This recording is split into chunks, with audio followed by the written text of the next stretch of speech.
നമസ്കാരം. കേരളത്തിലെ ഇലക്ട്രിസിറ്റി എങ്ങനെയാണ് ഉണ്ടാക്കുന്നതെന്നുള്ള കാര്യത്തിൽ നമുക്കെല്ലാവർക്കും ഒരു ഐഡിയ ഉണ്ട്. അതായത് ഹൈഡ്രോ പവർ ഇലക്ട്രിസിറ്റിയാണ് കേരളത്തിൽ കൂടുതലായിട്ട് ഉപയോഗിക്കുന്നത്. അതായത് ഇതിൻ്റെ ഡാം കെട്ടി നിർത്തി ആ വെള്ളം പെൻസ്റ്റോക്ക് വഴി കൊണ്ടുവന്നതിന് ശേഷം ടർബൈനിലോട്ട് കടത്തിവിട്ട് ടർബൈൻ പ്രവർത്തിച്ച് ആ പ്രവർത്തനം ജനറേറ്റർ വഴി അതിനെ ഇലക്ട്രിസിറ്റി സ്റ്റോർ ചെയ്തിട്ട് ഡിസ്ട്രിബ്യൂട്ട് ചെയ്യുന്നൊരു പർപ്പസാണ് കേരളത്തിൽ ചെയ്യുന്നത്. ബട്ട് എന്നിരുന്നാലും ഇന്ത്യയിൽ ഏറ്റവും കൂടുതൽ ഇലക്ട്രിസിറ്റി ഉണ്ടാക്കുന്നത് നമ്മൾ എന്താ പറയുന്നത് കോൾ ബേസ്ഡ് ആയിട്ടുള്ള ഇൻഡസ്ട്രീസാണ്. അതായത് കോൾ ബേസ്ഡ് ആയിട്ടുള്ള തെർമൽ പവർ പ്ലാന്റ് വഴിയാണ് ഇന്ത്യയിലെ 70% ഇലക്ട്രിസിറ്റി ഉണ്ടാക്കുന്നതെന്ന് കാണാൻ പറ്റും.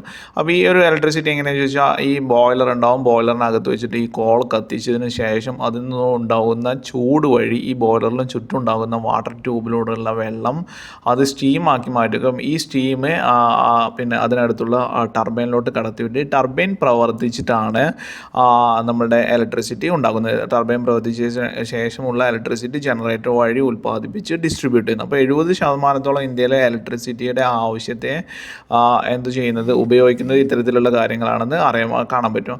അപ്പോൾ ഈ ഒരു ഇലക്ട്രിസിറ്റി ഇത്തരമുള്ള തെർമൽ പവർ പ്ലാന്റിലെ കോൾ ആൻഡ് ഹാഷ് ഹാൻഡ്ലിങ് ചെയ്യുന്നൊരു കമ്പനിയാണ്. ഈ ഒരു കമ്പനിയെ പറ്റിയാണ് ഇന്നത്തെ നമ്മൾ വീഡിയോയിൽ പറയുന്നത്. കമ്പനിയുടെ പേര് റിഫെക്സ് ഇൻഡസ്ട്രീസ് ലിമിറ്റഡ് എന്നുള്ളതാണ്. അവരുടെ ഏറ്റവും കൂടുതൽ അവരുടെ റവന്യൂ ജനറേറ്റ് ചെയ്യുന്ന 93% ആണ് അവർക്ക് Q1 ഫോർ ഇയർ 2025 പറയുന്ന 93% അവരുടെ ഇൻകം ജനറേറ്റ് ചെയ്യുന്നത് ആഷ് ആൻഡ് കോൾ ഹാൻഡ്ലിംഗ് ബിസിനസ്സിലൂടെയാണ്. അതായത് കോൾ ഈ ഒരു തെർമൽ പവർ പ്ലാന്റിലോട്ട് മറ്റുള്ള സർവീസസ് ചെയ്യുക, അതോടൊപ്പം തന്നെ ഈ ഒരു കോൾ കത്തിച്ചതിന് ശേഷമുള്ള ആഷ് ഇതും ഹാൻഡിൽ ചെയ്യുക. അപ്പോൾ ഈ ഒരു ഹാൻഡിൽ ചെയ്യുന്ന പറഞ്ഞാൽ ഈ ആഷ് യൂസ് ചെയ്യുന്നത് പല ഇൻഡസ്ട്രിയൽ പർപ്പസസാണ്. അതിൻ്റെ ഒരു മെയിനായിട്ടുള്ള ഒരു പർപ്പസസാണ് പെയിൻറ്റ് പോലുള്ള കമ്പനികൾക്ക് വേണ്ടിയിട്ട് ഈ ആഷ് യൂസ് ചെയ്യുന്നത് എന്നുള്ളത്.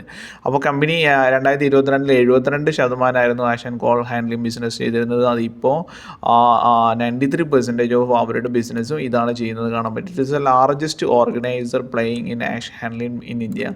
ഇന്ത്യയിലെ ഏറ്റവും കൂടുതൽ ഹാഷ് ഹാൻഡ്ലിങ് ചെയ്യുന്ന കമ്പനിയാണ്. ഇവർ 50,000 മെട്രിക് ടണ്ണാണ് ഹാഷ് ഡെയിലി അവർ ചെയ്യുന്നത് ഹാൻഡിൽ ചെയ്യുന്നത് കാണാൻ പറ്റും. അതുപോലെ തന്നെ അവർക്ക് സിഗ്നിഫിക്കൻറ്റ് ടെൻഡർ ഉണ്ട്. NTPC അതുപോലെ തന്നെ സ്റ്റേറ്റ് റൺ പവർ പ്ലാന്റ് നിന്നും അവർക്ക് ഇത്തരം കാര്യങ്ങളിൽ ഒരു ഇതുണ്ടെന്ന്, അതായത് ഒരു ഹാഷ് ഹാൻഡ്ലിങ് ആൻഡ് കോൾ ഹാൻഡ്ലിങ്ങിൻ്റെ ഒരു മൊണോപ്പൊളി തന്നെ ഇവർക്ക് ഉണ്ടെന്ന് കാണാൻ പറ്റും. പിന്നെ അതുപോലെ തന്നെ other clients UltraTech, cement, Adani, ACC etcetera എല്ലാം ഇവരുടെ ഒരു റഡാറിലുള്ള മീൻസ് ഇവരുടെ ഒരു ഹാൻഡ്ലിങ്ങിലുള്ള കമ്പനിയാണ്. അത് ഈ സിമെൻറ്റ് കമ്പനികൾക്ക് ഈ ഹാഷ് ഒത്തിരി ആവശ്യമാണെന്ന് കാണാൻ പറ്റും. അതുപോലെ തന്നെ ഇവരുടെ മറ്റൊരു ബിസിനസ്സാണ് പവർ ട്രേഡിംഗ്. അത് ഏകദേശം 1% വരുന്നുള്ളൂ പവർ ട്രേഡിംഗ് ചെയ്യുന്നത് കാണാൻ പറ്റും. It was 6th among the top power industry player by volume of electricity traded bilaterally in the country. അപ്പോൾ ഇത്തരം ഇതാണ്. അതുപോലെ തന്നെയുള്ളതാണ് റെഫ്രിജറൻറ്റ് ഗ്യാസ് എന്നുള്ളത്. നമ്മൾ ഈ AC-കളിലും മറ്റും യൂസ് ചെയ്യുന്ന റെഫ്രിജറൻറ്റ് ഗ്യാസാണ്. ഈ ഗ്യാസ് അവർ ഹാൻഡിൽ ചെയ്യുന്നുണ്ട്, നിർമ്മിക്കുന്നുണ്ട് എന്നിപ്പോൾ കാണുന്നില്ല, ബട്ട് അവർ ഹാൻഡിൽ ചെയ്യുന്നതാണ്. അതായത് HFC റെഫ്രിജറൻറ്റ് ഗ്യാസാണ്. അത് specialises procuring the sustainable alternate to banned CFC and HCF for both China and India. അതായത് CFC അതുപോലെ തന്നെ HCFC എന്ന് പറഞ്ഞിട്ടുള്ള ഗ്യാസുകളായിരുന്നു മുമ്പ് യൂസ് ചെയ്തിരുന്നത്. അപ്പോൾ അതിൻ്റെ എൻവയോൺമെൻറ്റൽ ഇഷ്യൂ കൊണ്ട് അത് ബാൻ ചെയ്തു. ഇപ്പോൾ HFC എന്ന് പറഞ്ഞിട്ടുള്ള റെഫ്രിജറൻറ്റ് ഗ്യാസാണ് യൂസ് ചെയ്യുന്നത്. ഈ ഒരു ഗ്യാസ് യൂസ് ചെയ്യുന്നത് ഇത് ഇത്തരം ഒരു ഗ്യാസ് ഇപ്പോൾ ഈ കമ്പനി ഹാൻഡിൽ ചെയ്യുന്നുണ്ടെന്ന് കാണാൻ പറ്റും. ഏകദേശം ഇൻട്രൊഡ്യൂസ് പിന്നെ അതുപോലെ തന്നെ ഇവർ ഈ ഗ്യാസ് യൂസ് ചെയ്യുന്ന റീഫില്ലിംഗ് ക്യാൻസ് ഇവർ പ്രൊഡ്യൂസ് ചെയ്യുന്നുണ്ട്.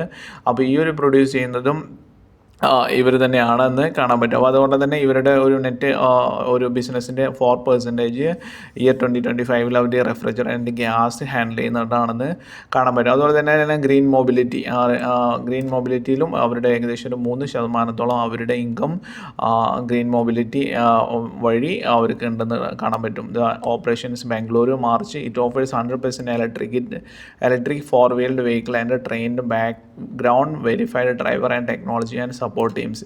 ഇത്രയൊക്കെ കാര്യങ്ങളാണ് ഇവരുടെ മെയിനായിട്ടുള്ള ബിസിനസ് എന്ന് കാണാൻ പറ്റും. ഇതോടൊപ്പം തന്നെ ഇവരുടെ മെയിനായിട്ടുള്ള വേറൊരു ബിസിനസ് എന്ന് പറഞ്ഞാൽ ഇവർക്ക് ടോറൻറ്റ് ഗ്രൂപ്പിൽ നിന്നാണ് കിട്ടിയിരിക്കുന്ന ഒരു 750 കോടി രൂപയുടെ ഏകദേശം 750 കോടി രൂപയുടെ ഇവരുടെ ഒരു ഇതാണെന്ന് കാണാൻ പറ്റും. ഓർഡർ കിട്ടിയിട്ടുണ്ടെന്നാണ്. ഇതൊക്കെയാണ് ഈ ഒരു പിക്ചേഴ്സിൽ കാണുന്നതാണ് ഇവരുടെ ക്യാനുകളുള്ളത്. റെഫ്രിജറൻറ്റ് ഗ്യാസ് യൂസ് ചെയ്യുന്ന ക്യാൻസും മറ്റും ഇത്തരം ക്യാനോടെ ഇവർ പ്രൊഡ്യൂസ് ചെയ്യുന്നത് കാണാൻ പറ്റും. അതുപോലെ തന്നെ വെനീസിയസ് എന്ന് പറഞ്ഞിട്ടുള്ള ഒരു ജർമ്മൻ കമ്പനി കമ്പനി, ഈ ജർമ്മൻ കമ്പനിയും ഇവരും തമ്മിലുള്ള ഒരു ടൈപ്പിലൂടെ അവർ ഉരുത്തിരിച്ചിരിക്കുന്ന ഒരു കമ്പനിയാണ് വെൻവിൻ റഫെക്സ് എന്ന് പറഞ്ഞിട്ടുള്ള ഇവരൊരു സബ്സിഡിയറി കമ്പനിയാണ്.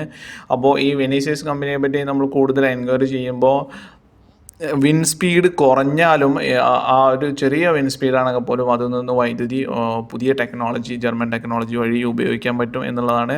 അപ്പോൾ ഈ ഒരു കമ്പനിയാണ് വെൻവിൻഡ് റെഫെക്സ് എന്ന് പറഞ്ഞിട്ടുള്ള ഈ കമ്പനിയുടെ തന്നെ ജസ്റ്റ് ഒരു സബ്സിഡറി ആയിട്ടുള്ള ഒരു കമ്പനിയാണ് ഇത്. ഇവർ യൂസ് ചെയ്തിരിക്കുന്ന permanent magnet generator 5.3 megawatt 183.4 metre rotor diameter, അതായത് ഇതിൻ്റെ ബ്ലേഡിൻ്റെ ഡയമീറ്റർ എല്ലാം, അതുപോലെ തന്നെ ഓപ്പറേഷന് വേൾഡ് വൈഡ് ബേസ്ഡ് ഓൺ വെനീസിയസ് ടെക്നോളജി 128+ GW 38 കൺട്രീസിൽ ഈ വെനീസിയസ് കൺട്രീസിൻ്റെ ഇതുണ്ട്. അതുപോലെ തന്നെ ഇവരുടെ കമ്പനിയുമായി ഒരു ടൈപ്പ് ഉണ്ടാകുന്നതും ഈ കമ്പനിയുടെ ഒരു വലിയൊരു ഫ്യൂച്ചറിനെ ഉണ്ടെന്ന് കാണാൻ പറ്റും. ഇനി ഇവരുടെ ഒരു ജസ്റ്റ് ഫണ്ടമെൻ്റൽ നോക്കുകയാണെങ്കിൽ മാർക്കറ്റ് ക്യാപ്പ് 6,448 കോടി രൂപയുടെ മാർക്കറ്റ് ക്യാപ്പാണ്. കറൻറ്റ് പ്രൈസ് 499, ബട്ട് ഇപ്പോൾ 500-ന് മുകളിലായി എന്നാണ് തോന്നുന്നത്, കാണുന്നുണ്ട്.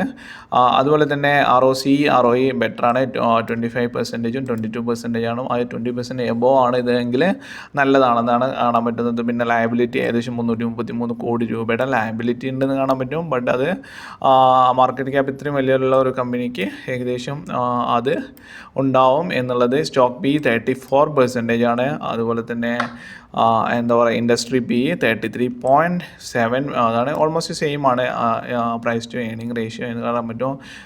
പിന്നെ ഇതിലെ മറ്റൊരു കാര്യങ്ങൾ ഇതാണ് ഇതിൻ്റെ ഗ്രാഫിൻ്റെ നോക്കുമ്പോൾ ഏറ്റവും ലേറ്റസ്റ്റ് ആയിട്ടുള്ള 6 മന്ത് ഗ്രാഫ് എടുക്കുമ്പോൾ അവർ 200 DMAയുടെ മുകളിലാണെന്ന് കാണാൻ പറ്റും. അപ്പോൾ ഈ ഒരു സാഹചര്യത്തിൽ ഇത് വാങ്ങിക്കുന്നത് അത്രത്തോളം ബുദ്ധി അല്ലെങ്കിൽ പോലും എപ്പോഴാണോ 200 DMAയുടെ താഴെ വരുന്നത് ആ ഒരു പൊസിഷൻ നോക്കി ഇത് റഡാർ ലിസ്റ്റിട്ട് വെച്ചിട്ട് ഈ കമ്പനിക്ക് പ്രോഫിറ്റ് ഉണ്ടാവും എന്നുള്ളത് കാണാൻ പറ്റുന്നതാണ്. ഇനി ഇതുപോലെ തന്നെ ഇതിലേറ്റവും എടുത്ത് പറയാൻ കഴിഞ്ഞ 5 വർഷത്തിൽ ഇവരുടെ CAGR 38.6% ആയിരുന്നു എന്നുള്ളതാണ്. അപ്പോൾ അത് വലിയൊരു ഗ്രോത്ത് തന്നെയാണെന്ന് കാണാൻ പറ്റും. ഇനി ഇവരുടെ ക്വാർട്ടർലി റിസൾട്ട്സ് നോക്കുകയാണെങ്കിലും മാർച്ചിൽ ഗ്രാജുവലായിട്ട് ഇൻക്രീസ് ചെയ്തിട്ടുണ്ടെങ്കിലും ലാസ്റ്റ് ക്വാർട്ടറിലെ സെയിൽസ് കുറവായിരുന്നു. അതുപോലെ തന്നെ ഓപ്പറേറ്റിംഗ് പ്രോഫിറ്റ് പക്ഷേ കൂടിയിരുന്നു.